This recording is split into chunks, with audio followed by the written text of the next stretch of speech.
सहनाववतु सहनौ भुनक्तु सह वीर्यं करवावहै तेजस्विनावधीतमस्तु मा विद्विषावहै। ओम शांति शांति शांति। वैदिक जीवन पद्धति की इस कक्षा में आप सभी का हार्दिक स्वागत है, अभिनंदन है। वेदो अखिलो धर्म मूलम, वेद सब सत्य विद्याओं की पुस्तक है। वेद का पढ़ना, पढ़ाना, सुनना, सुनाना तथा आचरण में लाना हम सभी का परम कर्तव्य है। यह पावन कर्तव्य हम सदा अबाध गति से इसको धारण करते रहें। किसी भी स्थिति परिस्थिति में वेद विरुद्ध आचरण ना करें, वेद के प्रतिकूल आचरण ना करें और हम मधुर जीवन वाले हों, माधुरी ही माधुरी हमारे जीवन में हो। हम स्वयं भी मधुरता से युक्त व्यवहार करें और हमारे लिए जो भी कल्याणकारी इस संसार में उस परमात्मा ने जो भी व्यक्ति वस्तु स्थान के रूप में हमको प्रदान किया है, हम उनमें भी पूरा उत्साह, पूरा समर्पण बना करके रखें और परस्परता, चाहे व्यष्टि से समष्टि की बात हो, व्यक्तिगत जीवन से पारिवारिक जीवन, आध्यात्मिक और सामाजिक जीवन जो भी हम जीते हैं, तो वो सब जब मैत्रीपूर्ण ढंग से करते हैं, मित्रता भाव से करते हैं, स्नेह भाव से, माधुर्यता से युक्त होकर के, मधुरता हमारे जब व्यवहार में होती है और वस्तुओं को भी हम, व्यक्तियों को, स्थानों को भी हम मधुरता से युक्त समझें, जाने, उनसे कुछ पाने वाले हों, उनसे कुछ हमको शिक्षा मिले, ऐसी अनुकूल परिस्थिति सदा हमारे लिए रहे। प्रतिकूल भी आए तो हम घबराए नहीं, हम दुखी ना हों, तो निसंदेह हमारा यह जीवन सुंदर बनेगा। बहुत सुंदर प्रार्थना की गई है। ऋग्वेद के चतुर्थ मंडल के 57वें सूक्त का तीसरा मंत्र आपके समक्ष में रखूंगा, फिर आगे चर्चा करता हूं। पहले लिखता हूं इसको। ओम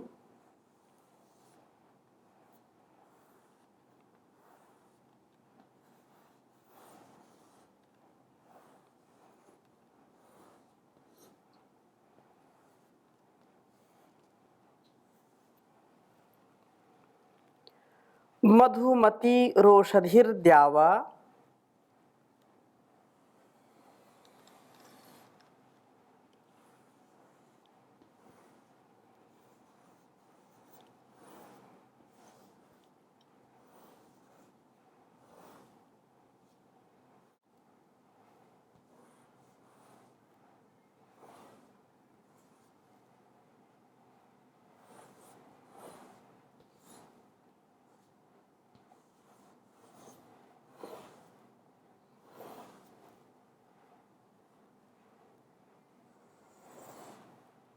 रोषधिर्द्यावा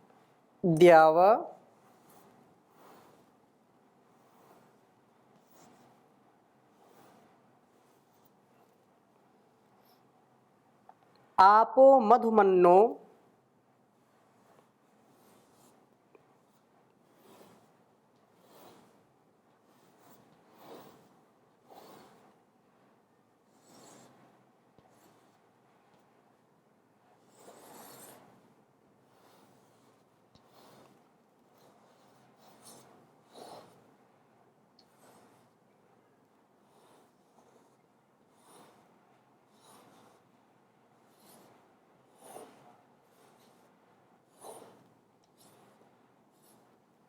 मधुमन्नो भवत्यंतरिक्षम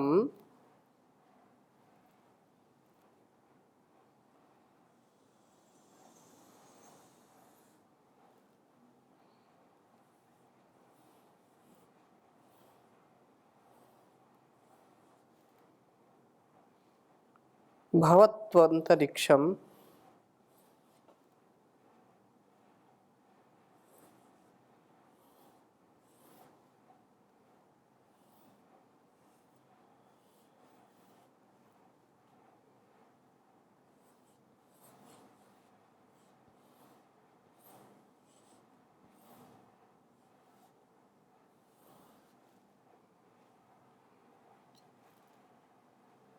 क्षेत्रस्य प्रतिर्मधुमान्नो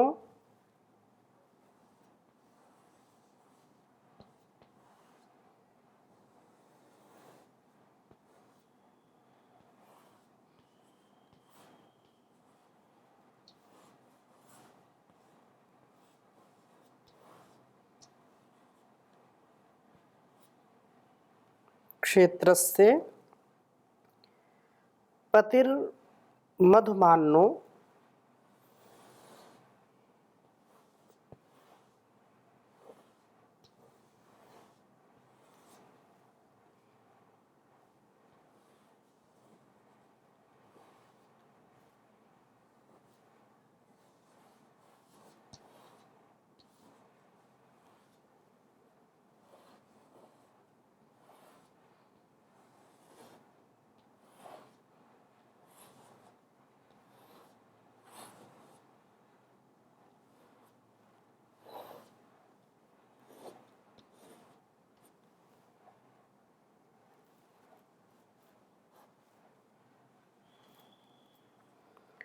अस्त्वारिष्यन्तो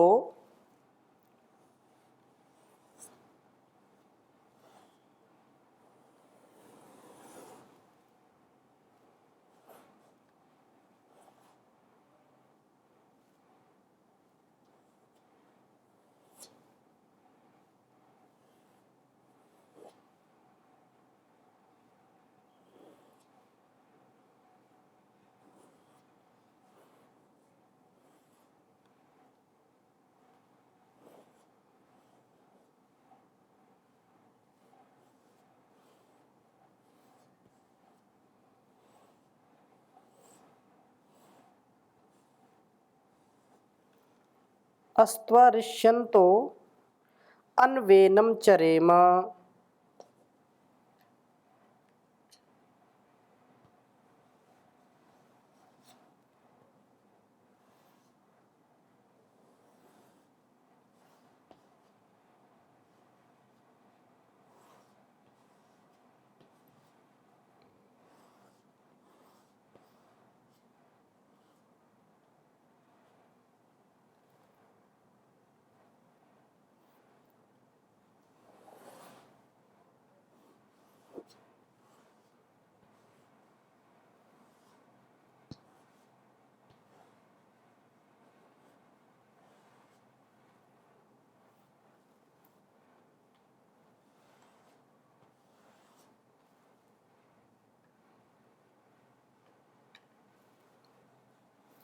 ऋग्वेद के चतुर्थ मंडल के 57वें सूक्त का यह तीसरा मंत्र है।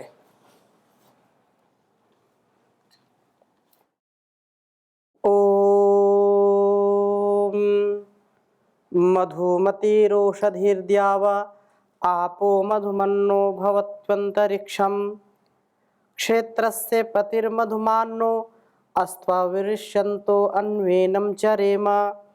ओम मधुमतिरोषधीर्द्यावा आपो मधुमन्नो भवत्वन्तरिक्षम् क्षेत्रस्य प्रतिर्मधुमान्नो अस्त्वारिष्यन्तो अन्वेनं चरेम। बहुत ही सुंदर भाव इस वेद मंत्र का है। कहा है इस कृषि प्रधान जीवन में, अर्थात जो नैसर्गिक है, प्राकृतिक है, हम सबके लिए कल्याणकारी है, ऐसे जीवन में औषधि ही मधुमती ही, औषधियाँ माधुर्य वाली हों, औषधियाँ हमारे लिए कल्याणकारी हों, मधुरता से युक्त हों। यद्यपि कई औषधियाँ तीखी होती हैं, कई कसैली होती हैं, कड़वी होती हैं, एक भाव तो यह है। दूसरा भाव यह है कि जो कुछ भी हम औषधि के रूप में ग्रहण करते हैं वो हमारे लिए कष्टकारी ना हो, हमारे लिए कल्याणकारी हो। हम उन औषधियों का सेवन करके स्वस्थ होने वाले हों। औषधियों का प्रयोग करने के बाद हमारा कोई भी रोग शरीर में, मन में ना रह जाए। ऐसी औषधियाँ जो मधुरता से, अर्थात कल्याण ही कल्याण जिनका सेवन करने से होता है, वो हमको प्राप्त हों, माधुर्य वाली हों। द्यावः, द्युलोक व वहाँ से बरसने वाले आपः, जल माधुर्य वाले हों। पृथ्वीलोक, अंतरिक्ष लोक, द्युलोक। तो द्युलोकस्थ सूर्य ने ही तो हमारे लिए मधुमत, ये जो क्षेत्र से अन्नों को परिपक्व जो करता है, वायु देवता का जो निवास स्थान है वह अंतरिक्षम, अंतरिक्ष न हमारे लिए मधुमत भवतु, माधुर्य वाला हो। चाहे अंतरिक्ष हो, चाहे देव हो, सूर्य हो, चंद्र हो, कोई भी ग्रह नक्षत्र हो, हमारे लिए कल्याणकारी हो, हमारे लिए मधुर हो, हमारे लिए पीड़ा पहुंचाने वाला ना हो, दुखी करने वाला ना हो, क्लेश उत्पन्न करने वाला ना हो, तो न हमारे लिए मधुमत भवतु, माधुर्य वाला हो। इसी प्रकार से वायु का नत्रजन, जो गैस ही तो हमारे खेतों को उपजाऊ बनाएगा, तो वायु भी हमारे जो नाइट्रोजन जिसको बोलते हैं नत्रजन, तो वह हमारी भूमि को उर्वरा बनाए, शक्ति प्रदान करे, जिससे अच्छी अच्छी उपजाऊ जो भूमि है उसमें हम अच्छी से अच्छी फसल लें, अच्छे अच्छे फल फूल और औषधि से युक्त अन्नों का उत्पादन कर सकें। हे प्रभो, क्षेत्रपति मधुमत भवतु, माधुर्य वाला हो यह सब, और क्षेत्रस्य पति, सब क्षेत्रों का स्वामी प्रभो, नः हमारे लिए मधुमान अस्तु, हमारे लिए माधुर्य वाला होना चाहिए। हे प्रभो, आपकी अनुकूलता से ही यह शस्य शालिनी होती है, यह अत्यंत कल्याणकारी होती है, अत्यंत इसका हमारे लिए आशीर्वाद मिलने वाला है। तो हे प्रभो, ऐसा मधुरता से हमारा यह संपूर्णता से निर्वहन हो। क्षेत्रस्य पति, ये सारा संसार उसके लिए क्षेत्र है, तो इस क्षेत्र का जो स्वामी प्रभु ना हमारे लिए मधुमान अस्तु, माधुर्य वाला हो। प्रभु की अनुकूलता से ही हमें यह शस्य शालिनी जो पृथ्वी है, जो चारों ओर हम देखते हैं हरा भरा वातावरण है, पूरी पृथ्वी हरी चादर, हरी साड़ी में सुशोभित हो रही है, यह धरती माता। इसलिए अरिष्यंतः, अहिंसित होते हुए हम एनम अनुचरेम, प्रभु की अनुकूलता में गति वाले हों। हम कृतज्ञ भाव से, भक्ति भाव से जीवन को व्यतीत करने वाले हों, और इस भक्ति भाव में प्रभु की अनुकूलता हमको प्राप्त हो। जैसे माता पिता गुरु की अनुकूलता में, उनके प्रिय आचरण में शिष्यों का या संतानों का सदा उत्कर्ष होता है, अपकर्ष कभी नहीं होता है। ऐसे ही प्रभु का जो प्रियाचरण करते हैं, जो प्रभु की बात को, उसके आदेश को, निर्देश को, संदेश को अपने मन वाणी व्यवहार में उतारते हैं, तो वे वास्तव में सौभाग्यशाली होते हैं। प्रतिकूल आचरण वाले कभी भी सौभाग्यशाली नहीं होते हैं, क्योंकि प्रभु का स्मरण ही हमारे दुर्गुणों का नाश करने वाला है। प्रभु का स्मरण करते हैं तो हमारे अंदर की जो कुभावना है, कुवासना है, जो हमारे अंदर का संकीर्ण स्वभाव है, वह ध्वस्त हो जाता है प्रभु का सुमिरन करने से, उनका ध्यान करने से, उनका चिंतन करने से। विशालता की प्राप्ति होती है। वासनाओं से हम हिंसित ना हो, वासनाओं से हम बचे रहें, यह प्रभु की भक्ति से ही हमारे जीवन में संभव है। इस प्रकार से इस वेद मंत्र की जो प्रार्थना विशेष है, औषधियाँ, द्युलोक, जल, अंतरिक्ष और इनके स्वामी वे प्रभु हमारे लिए माधुर्य प्रदान करने वाले हों। संसार का समस्त वैभव हमको सुख देने वाला हो, कष्ट से हम बचें, दुख से बचें, और दुख तो कोई चाहता ही नहीं है। इसलिए यहाँ यह प्रार्थना है, और प्रार्थनाएं जो होती हैं वे प्रार्थनाएं स्वीकृत होती हैं, उनको स्वीकार किया जाता है। लेकिन जब हृदय से ऐसी पुकार हो, ऐसा भाव हमारा हो, तो निसंदेह हम सुखमय जीवन जिएंगे।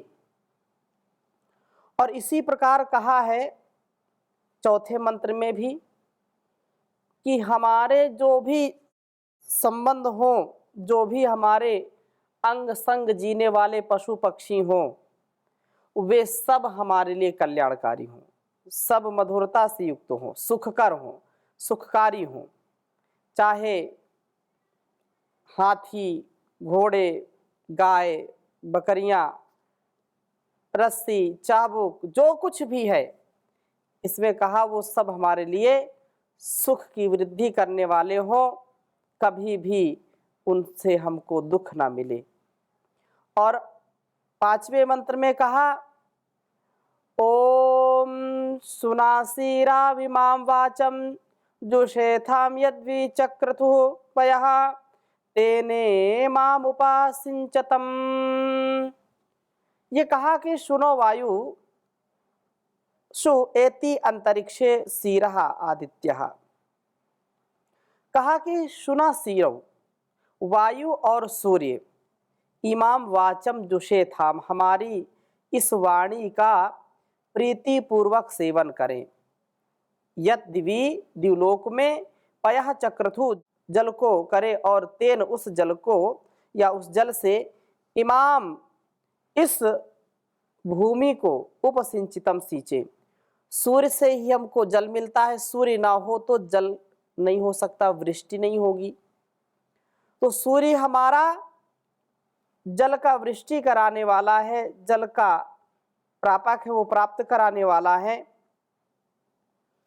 सूर्य से ही जल वाष्पीभूत होकर के द्युलोक में पहुंचता है, और उससे बने हुए पर्जन्यों को, वायुओं को स्थान स्थान पर वो प्राप्त कराती है। इन दोनों के द्वारा जल से सींची गई इस पृथ्वी, जिस पृथ्वी में सब प्रकार के अन्न होते हैं, वह सर्वाधिक गुणकारी होता है। वर्षा का जल फसल के लिए भी और व्यक्ति के लिए भी, मनुष्यों के लिए भी अत्यंत लाभकारी है। आसुत जल होता है, शुद्ध जल होता है। लेकिन जो प्रथम वर्षा का जल होता है, धूलिकण होते हैं, अलग अलग प्रकार से, कभी कभी लोग बोलते हैं तेजाबी वर्षा हो गई, अर्थात जो आकाश में इतना प्रदूषण है, धूल, गैसें अलग अलग प्रकार की, तो जो प्रथम वर्षा होती है उसके जल से बचना चाहिए, उसमें भीगना नहीं चाहिए, ऐसा लोग कहते हैं। और वास्तव में वर्षा का जल जब फसल के ऊपर पड़ता है तो फसल बहुत अच्छी होती है। यहाँ का जल जो आता है उसमें उतना प्रभाव नहीं पड़ता। तो हम पृथ्वी को जब इस वर्षा से सिंची हुई देखते हैं तो चारों ओर हरियाली हरियाली होती है, मधुर अन्न हमको प्राप्त होते हैं। ऐसे वे प्रभु मधुर अन्न प्राप्त कराएं। और इसी प्रकार से कहा कि सब प्रकार से ये सुखकर हो, दुखकर ना हो। वास्तव में कोई भी व्यक्ति दुख को चाहता ही नहीं है, परंतु दुख तो आता ही आता है। दुख को दूर करने का उपाय क्या है? प्रभु की भक्ति, उसकी आज्ञा का पालन करना। ये जीवन बार बार मिलता नहीं है, एक बार मिल गया तो ना जाने कब मिलेगा, लेकिन जीवन मिल गया तो हम इसकी कदर नहीं करते, इसको जो महत्व देना चाहिए नहीं देते हैं। लेकिन जैसे जैसे इसकी समाप्ति आती है हम तड़पते हैं, बिलखते हैं कि हमारा जीवन व्यर्थ चला गया, हमने कुछ प्राप्त नहीं किया। इसलिए बहुत प्रसिद्ध है, बड़े भाग्य मानुष तन पावा, सुर दुर्लभ सब ग्रंथ ही गावा। और कहा मनुष्य जन्म अनमोल रे, इसे माटी में ना रोल रे। अब तो मिला है फिर न मिलेगा, कभी नहीं कभी नहीं कभी नहीं। तू सत्संग में आया कर, गीत प्रभु के गाया कर। सुबह सवेरे बैठ के बंदे, ध्यान प्रभु का लगाया कर। लगता नहीं कुछ मोल रे, तू माटी में ना रोल रे। अब तो मिला है फिर न मिलेगा, कभी नहीं कभी नहीं कभी नहीं।